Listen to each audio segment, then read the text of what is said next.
Hi everyone, and welcome to the very last couple weeks of class. This is your finals week kind of overview. Should be very short. It is first of all a pleasure to have you all in class. I love seeing students in person where we can make better connections, but I appreciate the hard work that went into the assignments this term, and I hope you were inspired to consider and maybe even believe that you could enjoy teaching science if you were not thinking that at the beginning, and found some interesting resources and ways to support your science teaching in elementary, and just hopefully realize how fun engineering and science can be in the elementary school for students. So with that, your final project is to submit your STEM lesson plan. And so just a couple of overview reminders from the environmental ed. Make sure that you incorporate safety in your lesson plan. There is a checklist at the end of the lesson plan. So if you look at this lesson plan template, you will see that at the very bottom there's a checklist that tells you some things that you need to make sure. So I would definitely go through these to check off. See, so safety should be included.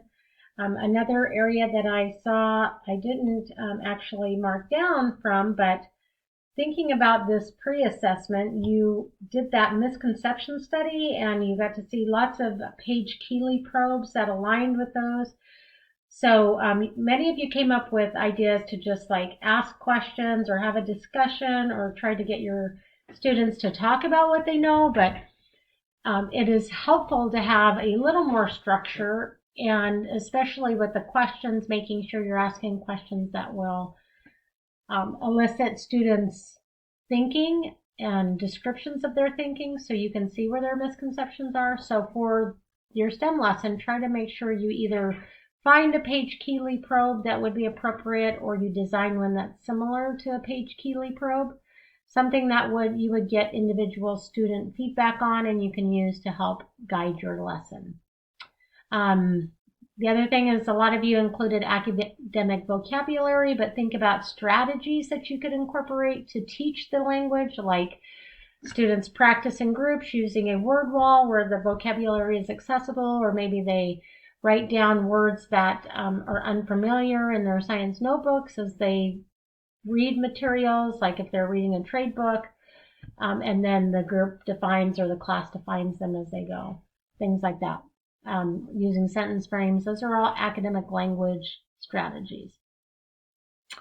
I think other than that, you guys did a really great job, and most of you did really fabulous on the environmental lesson, so this one should be a little easier the second time through. Just make sure that you are paying attention to, there is a rubric that I use to score this activity. And so if you look at the activity at the bottom, you can see this is how you will be evaluated on the lesson plan. These lesson plans should be in a final format, like you would submit to a substitute teacher, a supervisor, or principal. And so they should be typed, and they should include any materials necessary to teach the lesson. So make sure that you're including your notebook pages and any other, if you do an assessment, that you're including a copy of that. I'll be a little more strict this time on making sure that you have all of the instructional materials that are needed for the lesson. And then finally, if you for some reason have missed a class, missed an assignment, didn't get the score on an assignment you wanted and want to improve your grade, you have an option to do one extra credit assignment.